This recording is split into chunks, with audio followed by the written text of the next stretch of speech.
নমস্কার, 5টার 5 স্পেশালে নিয়ে আমি অতনু রয়েছে আপনার সঙ্গে ফের কলকাতার বুকে সেক্সটর্শন অর্থাৎ ডেটিং অ্যাপের মাধ্যমে যোগাযোগ এবং তারপরে ফেঁসে যাওয়া। কিন্তু কিভাবে ফেঁসে গিয়েছিল ওই যুবক?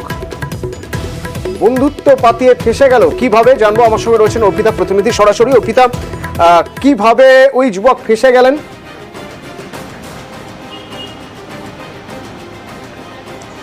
দেখো, পুলিশ সূত্র থেকে আমরা যেটা জানতে পারছি যে ওই তরুণীর সঙ্গে ডেটিং অ্যাপের মাধ্যমে তার পরিচয় হয় এবং তারপরে ওই তরুণী ডেকে আনেন গল্ফগ্রিনের একটি সেখানে ফ্ল্যাটে, এবং সেই ফ্ল্যাটে ডেকে আনার পর সেখানে আসার পরে দেখে অলরেডি সেই তরুণীর দুই বন্ধু আগে থেকেই সেখানে ছিল, এবং তারপরে ওই যুবককে ডেকে তাকে বেধড়ক তাকে মারধর করা হয় এবং টর্চার করা হয় বলে অভিযোগ, এবং তাকে তার মাকে ফোন করতে বলা হয় কারণ তাকে অপহরণ করা হয়েছে এবং 1 লক্ষ টাকা মুক্তিপণ চাওয়া হয়েছে বলে অভিযোগ। এবং তারপরে ওই যুবক তার মাকে ফোন করে 1 লক্ষ টাকা দিতে বলেন, তার কারণ তাকে যদি 1 লক্ষ টাকা দিয়ে যদি মুক্তিপণ দিয়ে না ছাড়ায় তাহলে কিন্তু আরো কিছু ঘটতে পারে, এমনটাই তাদের তরফ থেকে বলা হয়। এরপরে তার মা গোটা বিষয়টা পাটুলি থানায় তিনি অভিযোগ করেন, এবং যখন ওই দুই অভিযুক্ত তারা বাইক নিয়ে আসে এনএসসি বোস রোডের কাছে সেখানে টাকা নিতে, সেই সময়তে পুলিশ আধিকারিকরা একেবারে হাতে নাতে পাকড়াও করে এবং যেখানে তারা অ্যাড্রেস দিয়েছিল সেই অ্যাড্রেসে না রেখে অন্য একটি অ্যাড্রেসে তারা যায়, এবং সেখানে গিয়ে পুলিশ আধিকারিকরা ওই তরুণীকে গিয়ে নিয়ে দেখে যে সেখানে ওই যুবককে আটকে রাখা হয়েছে। তখন ওই অপহৃত যুবককে সেখান থেকে উদ্ধার করা হয়।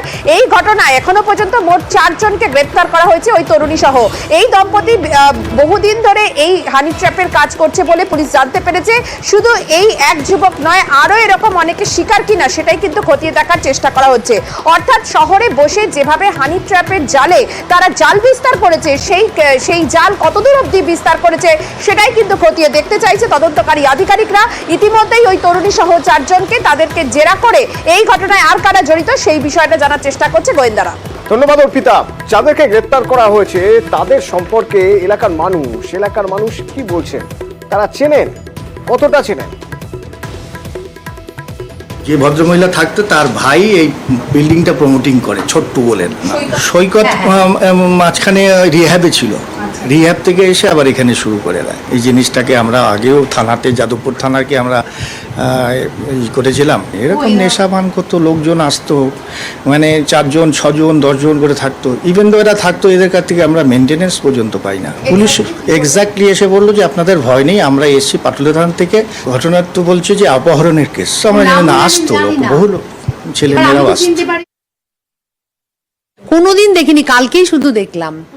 আমি জিজ্ঞেস করলাম যে কে, তখন ওই সে লেডি পুলিশ মহিলা, উনি বললো এই ব্যাপারে, এই নাকি নিয়ে এসছে, করেছে। কিচ্ছু না, আমরা ঘুনুক করে জানতে পারিনি। যত রকমের নোংরা ছেলে বলা যায় ওকে তাই। ওর ঘরে নানান ছেলে নানান মেয়ে কন্টিনিউয়াসলি যাচ্ছে আসছে। সারাক্ষণ এখানে নেশা করে, পুরো বাইরের ছেলেরা নিয়ে এসে, কিন্তু কেউ প্রতিবাদ করে না, শুধু আমি করি একা। আমার ছেলে বউ চাকরি করে, আমার ছেলে পুলিশে আছে, সুতরাং আমাকে তো আমার সেটা সেফটি আমাকে দেখতেই হবে। আমি সেদিন সবসময় বন্ধ করে রাখি। আমার শ্বশুর আর শাশুর এই জমিটার ল্যান্ডলর্ড ছিলেন, এটা প্রমোটিং হয়েছে, এখন কিডন্যাপ করেছে ওকে। তারপর একটা মেয়েকে সাথে করে নিয়ে এসেছিল, মেয়েটা শুনলাম ওদের গ্যাংয়েরই। আমি তো রাতে এসে শুনলাম, ওসি টসি এসে দরজা নক করতে দেখলাম সবাই এসছে। কি ব্যাপার না, এরকম দুপুরে এই ঘটনা হয়েছে। মা থাকে আর ও স্ত্রী আর একটা বাচ্চা, আর ও। চোখের ছানি অপারেশন, সেই ছানি অপারেশন করানোর পরে অন্ধকার দেখছেন। গাফিলতি কার? গাফিলতি ছিল, মেনে নিচ্ছেন আরআইও অধিকর্তা, গাফিলতি ছিল। আর সেই জন্যই ছানি অপারেশনের পরে অন্ধকার দেখছেন। কি বলছেন আরআইও অধিকর্তা অভিজিৎ আমার সঙ্গে সরাসরি রয়েছেন। অভিজিৎ, শেষমেশ গাফিলতি মেনে নিলেন তারা? গাফিলতি ছিল, ফল্ট ছিল, যার জন্য আজ প্রায় যার জন্য আজ চোখে দেখতে পাচ্ছেন না, এখনো পর্যন্ত চোখে অন্ধকার দেখছেন মানুষ।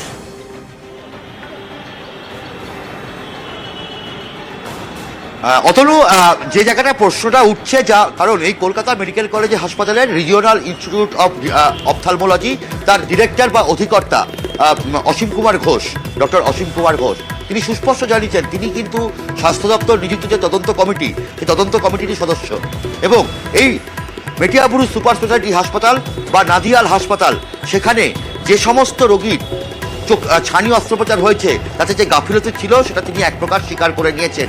অর্থাৎ অপারেশন থিয়েটারে সেখানে দূষণমুক্ত ছিল না, এবং একইভাবে সেখানে যে যন্ত্রপাতিগুলো সেগুলো ভালোভাবে স্টেরিলাইজ করা হয়নি, এবং ওষুধ বা ফ্লুইডে যে ঠিক ছিল না, ফ্লুইড যে ঠিক ছিল না সেটা যে সঠিকভাবে পরীক্ষা করা হয়নি সেটাও তিনি এক প্রকার স্বীকার করে নিয়েছেন। অভিজিৎ সঙ্গে থাকো, কি বলছেন তিনি একবার শুনবো।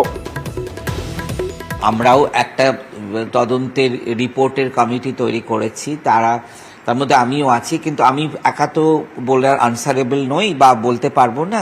আমাদের যেগুলো করতে বলা হয় যে কিভাবে ওটি স্টেরাইল করতে হবে, ওটিতে আমাদের হাত ধুতে হবে, অপারেশন করতে হবে, সেটা আমরা আরআইও বলে হয়তো বেশি অ্যাক্টিভেটেড আছি।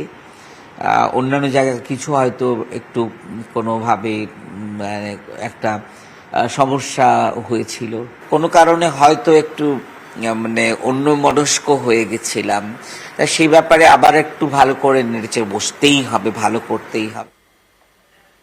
পরিস্থিতি এমনও আছেন যার 3 বার অপারেশন করা হলো, তারপরেও এখনো দৃষ্টিশক্তি ফিরল না, তাই তো অভিজিৎ?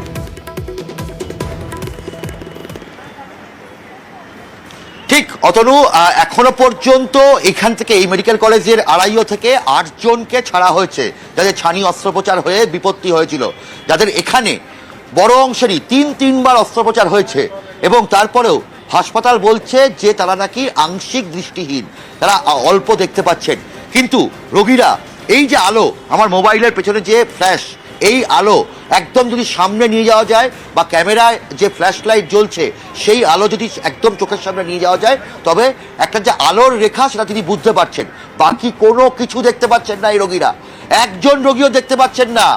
এবং এখানেই প্রশ্ন উঠছে যে যেভাবে এখান থেকে তাদের ছেড়ে দেওয়া হলো, হাসপাতাল কর্তৃপক্ষ বলছেন যে আস্তে আস্তে নাকি তাদেরকে দৃষ্টিশক্তি ফিরে পাবেন, কিন্তু আদৌ কি এই মানুষটার দৃষ্টিশক্তি ফিরে পাবেন?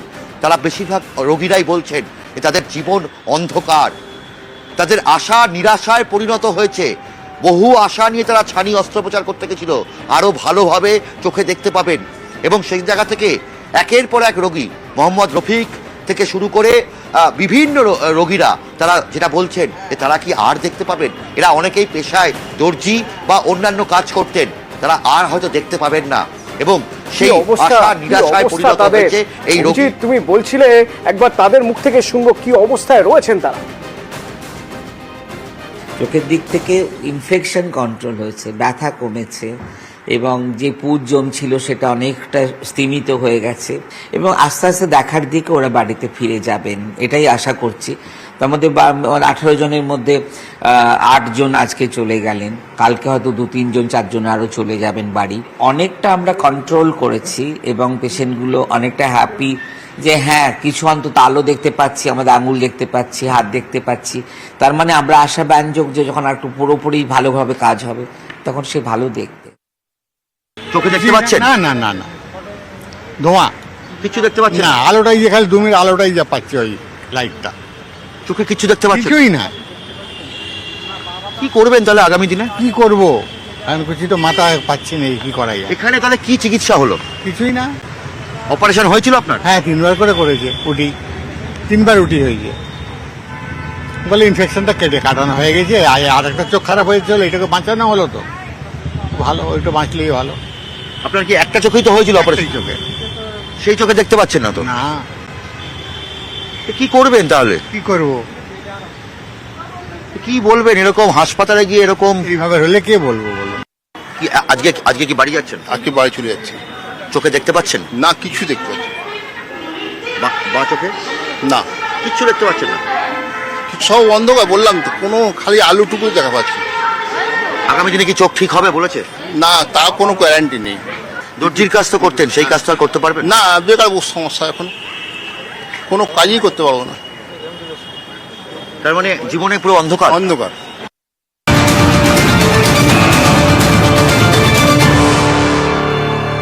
দুর্নীতিতে ক্লিন চিট দেবকে, অভিনেতা সংসদ দেব ক্লিন চিট হাইকোর্টে। অর্ণব প্রতিনিধি আমার সঙ্গে রয়েছেন। অর্ণব, নিয়োগ দুর্নীতি মামলায় যে ভাইরাল অডিও, সেই ভাইরাল অডিও নিয়ে দেবকে নিয়ে যে অভিযোগ হয়েছিল, সেই অভিযোগে ক্লিন চিট দিল সিবিআই ক্লিন চিট দিল। একেবারে সেই ঘাটালের সাংসদ, তৃণমূল কংগ্রেস সাংসদ দীপক অধিকারী ওরফে দেবকে জড়িয়ে বেশ কিছু ভাইরাল ভিডিও বা অডিও বেরোয় এবং এই ভাইরাল অডিওগুলোকে সামনে রেখে কলকাতা হাইকোর্টে সিবিআই তদন্তের আবেদন রেখে ঘাটালের বাসিন্দা বাপ্পাদিত্য ঘোষ মামলা করে। সেই মামলা প্রেক্ষিতে সিবিআইকে অবস্থান জানাতে নির্দেশ দিলে আজকে সিবিআই তরফে জানানো হয় যে দীপক অধিকারী দেবের বিরুদ্ধে যে ভাইরাল অডিওর কথা বলা হচ্ছে এই তথ্য নতুন কিছু নয় এবং এই তথ্যের মধ্যে নতুনত্ব কিছু নেই এবং এই তথ্যের মধ্যে এমন কিছু মেটেরিয়াল অর্থাৎ নেই যেটাতে দীপক অধিকারীর বিরুদ্ধে তদন্ত করতে হবে সিবিআইকে এবং এই যে অভিযোগ করা হচ্ছে দেবকে জড়িয়ে ভাইরাল অডিওকে জড়িয়ে এটাও ভিত্তিহীন এবং সিবিআই দেখে একই সঙ্গে সিবিআই ফার্দার এই বিষয়টা নিয়ে কোন রকম ইনকোয়ারি ইনভেস্টিগেশন এগোতে চাইলে এটা আদালতকে জানাচ্ছে। পুরো বিষয়টা জানাতো বিচারপতি অমৃতা সিনহা দীপক অধিকারী তার বিরুদ্ধে সিবিআই তদন্তের যে আবেদন ছিল সেই মামলা নিষ্পত্তি করে দিয়েছে কোন রকম নির্দেশ দান ছাড়াই। ধন্যবাদ।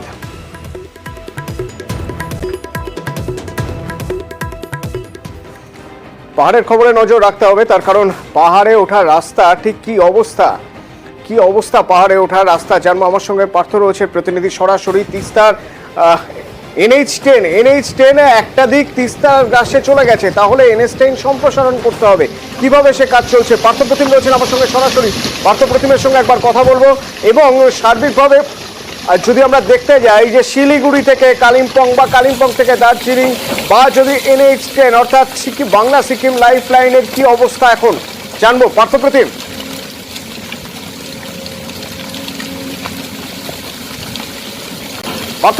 রাস্তার কি অবস্থা?